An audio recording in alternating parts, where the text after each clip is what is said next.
We're off to Namibia today to visit one of Africa's most famous wildlife sanctuaries, the Etosha National Park.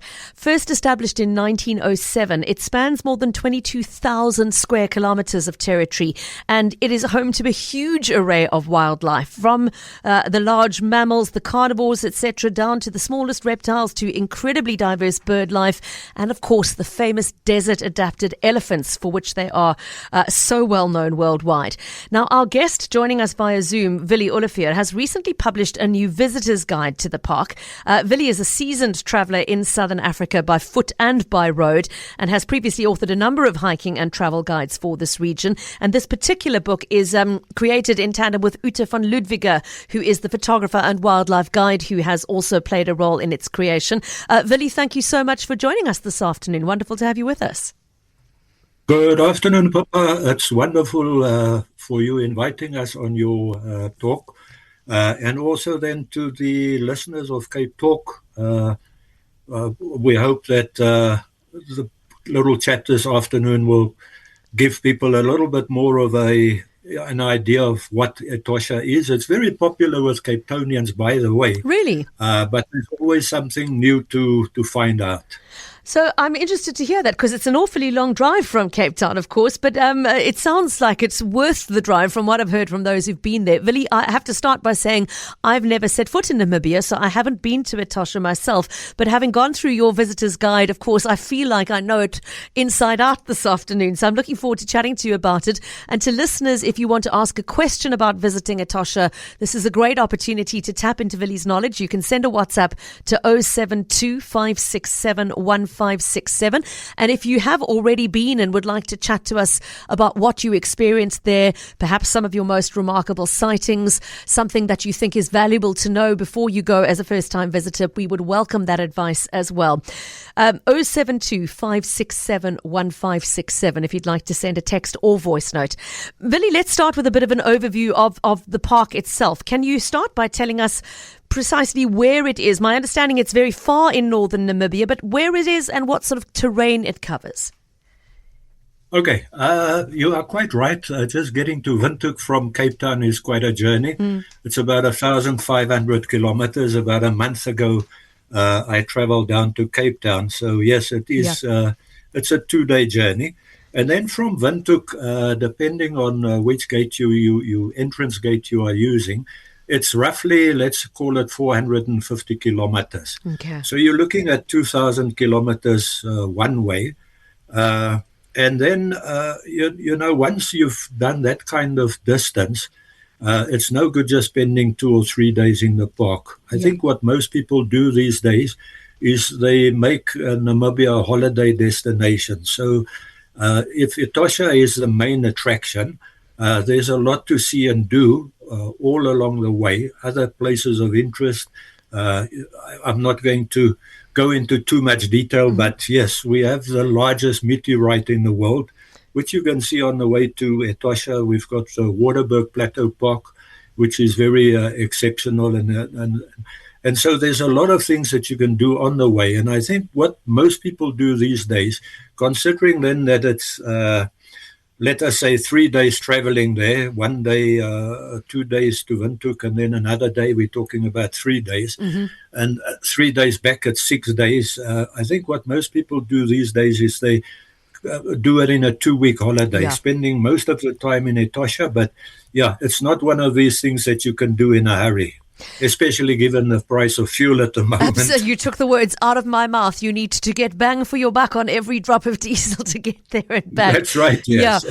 I mean, Willie, but once you get there, what awaits you sounds absolutely extraordinary. Not just the diversity of the animal and bird life, etc., that you're going to see, but those beautiful, stark environmental sort of vistas that people associate with Etosha. From the pan itself, the salt pan in the eastern part, it's quite a variety. I think people have a sense in their head of one look that they associate with Etosha. But Willie, my understanding is they're actually quite distinct. There's some grassland, there's some almost semi-desert area, there's some Dolomite hills in the eastern regions. Are you going to experience sort of different landscapes as you move through the park?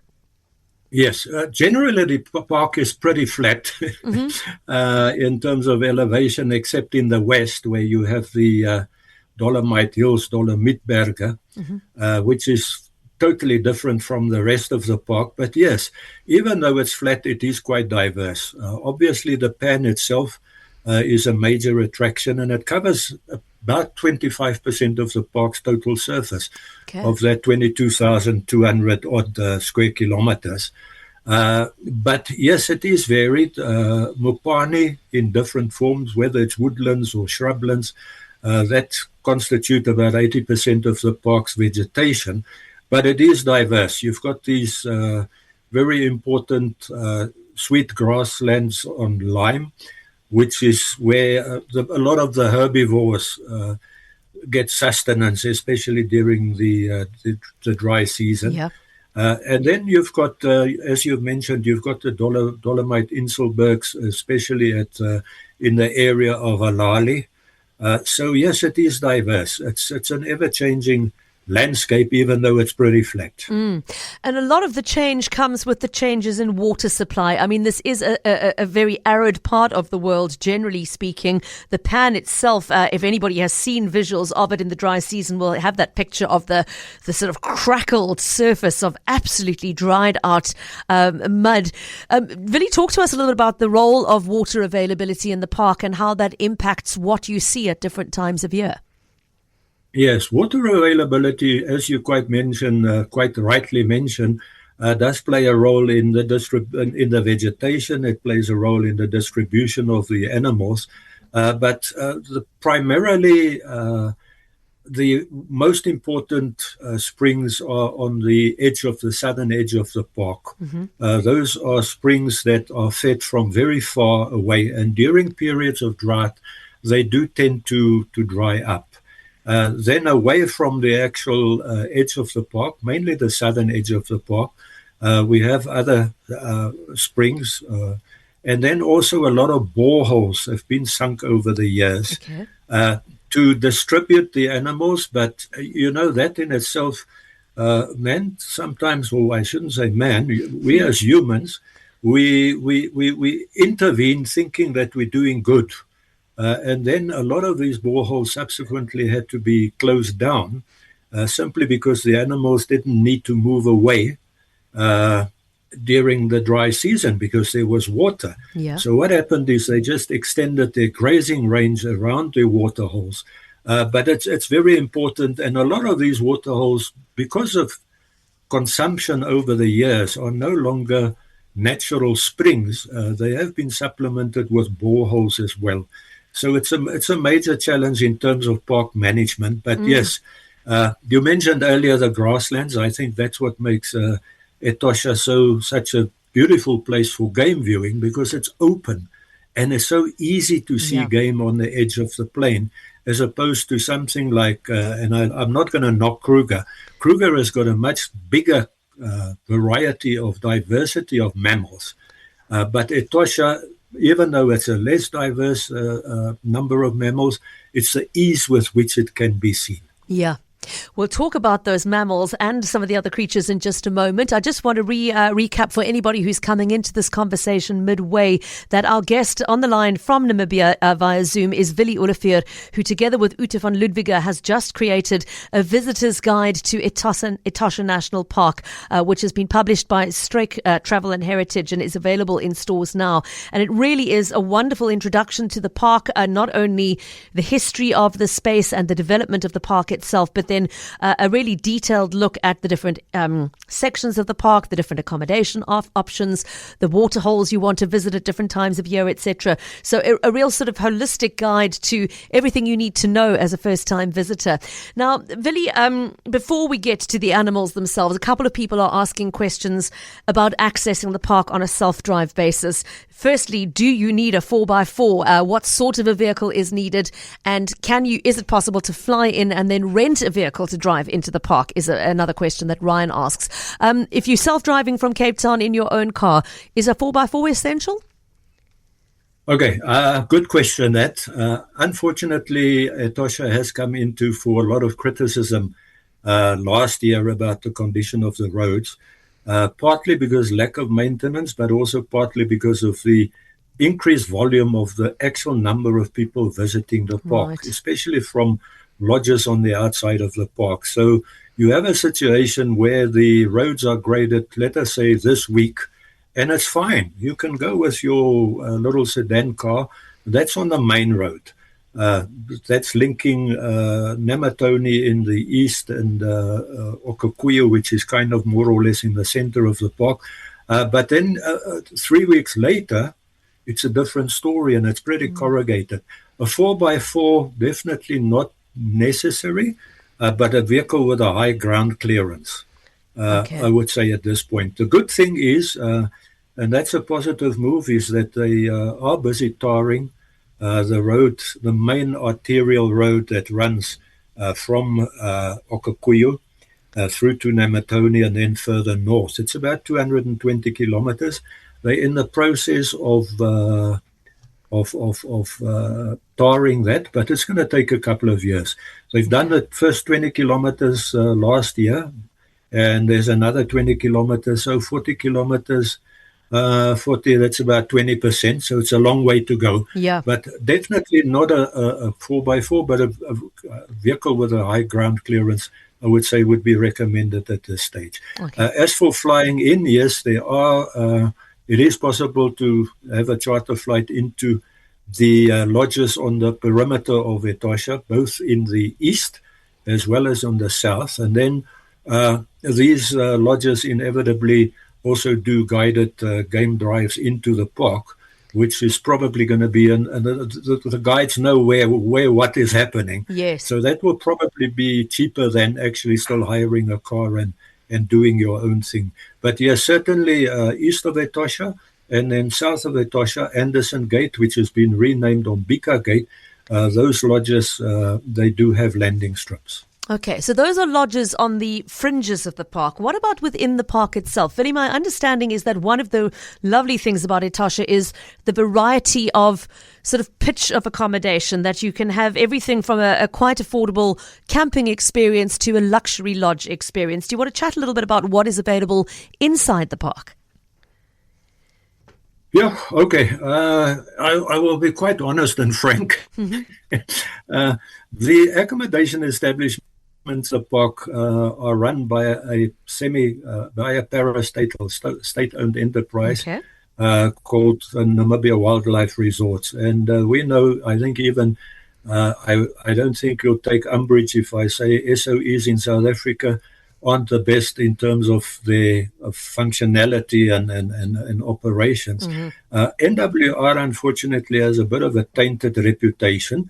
There are rest camps, traditional rest camps at Namatone in the east, and then about 75 kilometers to the west is Alali, and another 75 kilometers we have Okakuyu. Those are the traditional rest camps. Then there's also two so-called luxury camps, but these camps have come into criticism from a lot of people. They are trying to rectify it, but, it's to be very frank and not putting it off, putting visitors off, because the park itself is still magnificent and wonderful. Mm-hmm. What a lot of people actually do, and this is not being against, seem to be against promoting Namibia or NWR, but there are so many lodges on the perimeter of the camp that what most people do is they stay at one of these lodges. Whether you stay inside the park or whether you stay outside the park, your daily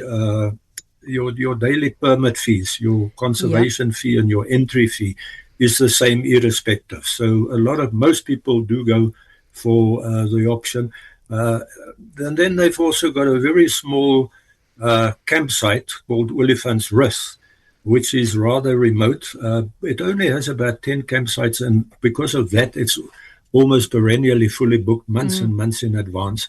But yes, there are facilities, but I would hesitate to give people apprehensions. Let's put it this way. It's certainly not what it was 20 years ago. Okay. Oh. Interesting to hear, though, how then the private operators on the fringes pick up the slack, as it were, and make it possible to still have, whatever pitch of holiday you're looking for. Interested to hear from anybody who stayed recently. If they agree with Willie's assessment there, you're welcome to send us a WhatsApp. Marlene is writing in to say this is a wonderful holiday. Her advice is to take in the Fish River Canyon, the fabulous hot water springs en route, and then once you're at Etosha, the animal viewing is mind-blowing. I have been so blessed to come in from the Zimbabwe side all the way to Cape Town, says Marlene. It is a must for your bucket list. We've also received a voice note from a listener named Wally who has been there before. Let's take a listen to that. Hi, Pippa.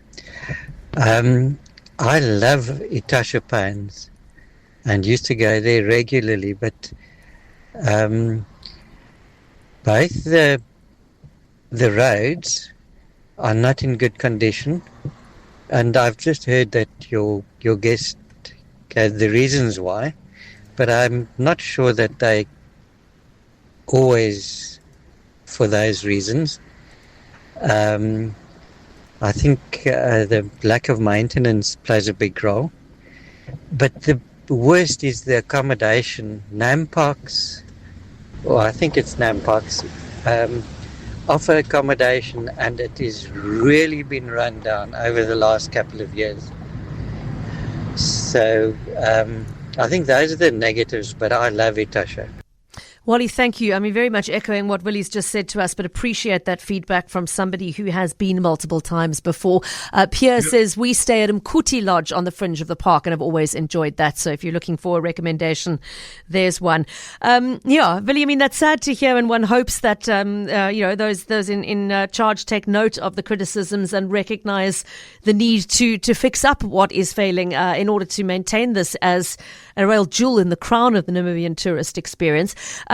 Perhaps let's leave that issue there and just spend our last few minutes talking about the sparkle of the jewels, which is the animals you are coming to see. As you've mentioned, variety of herbivores grazing on those grasslands, and where herbivores graze, then the big carnivores are not far behind looking to graze on them. Willie, what have been some of your favourite sightings? For example, I know that this is a park that if you are wanting to see black rhino, there is a particular population that can be experienced here. What would you say are the game viewing highlights of Etosha? Yeah, okay. Etosha has got 4 of the big 5, meaning lion, leopard, rhino, both species of rhino, white and black rhino, and then also elephant. It's very difficult to singularize a specific event, but rhino, of course, the park has the biggest population of these western subspecies of the black rhino, Diceros bicornus. That's always a good sighting to have. And then at the moment, there's also quite a big lion population. Okay. So people that are looking for, the big and the hairy, they're unlikely to be disappointed. Leopard, also a very good leopard population.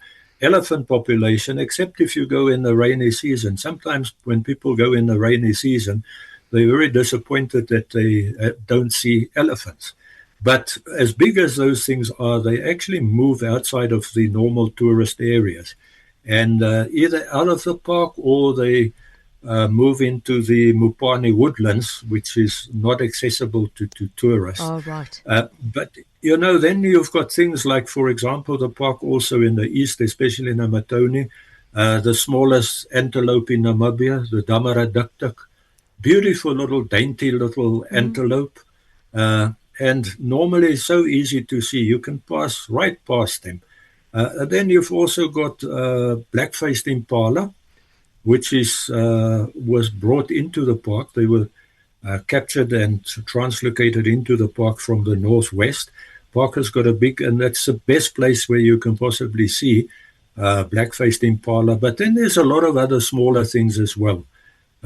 In the rainy season, you've got, say, for example, what happens is in the rainy season, say around February, these days the rainy season is quite demakar. We're still having rain, lots of rain in Namibia at the moment. Roads in the south are closed, and it shouldn't happen.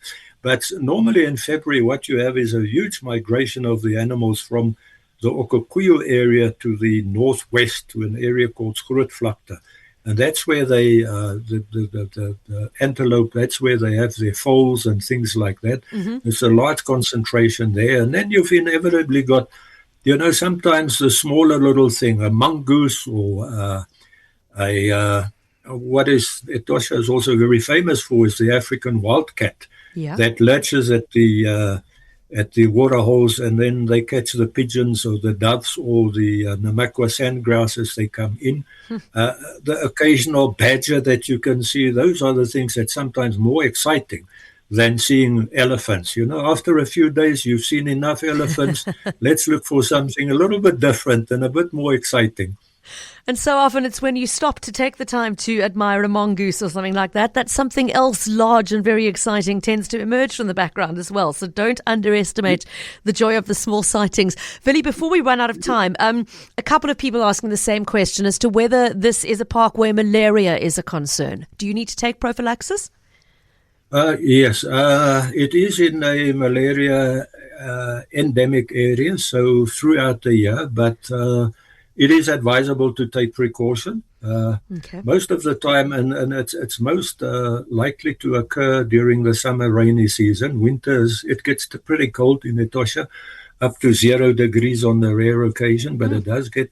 But it's advisable to take prophylaxis and then to just use, for example, in the evening, wear long trousers, use anti-mosquito spray, and just take general precautions. We have to leave it there, but Willie, it's been a real pleasure chatting to you. Thank you for such a frank assessment of the Etosha National Park, and thank you for the beautiful book that you have created with Ute van Ludwiger, which to listeners, if you are wanting to ask more questions, you're very welcome to go and look for a copy of the book, which has hit the bookstores now. It is called A Visitor's Guide to Etosha National Park. Willie Olivier, thank you so much for your time this afternoon. Thank you very much for having me, Pippa, and thank you also to the listeners and for those that ask questions. Yes, it was a bit difficult to be very frank and honest, but I think that was I had that duty. Etosha still is a great place. Thank you for that. It does sound like it, and definitely one to add to the bucket list. Appreciate your time. The co-author of the book, Willie Olivier.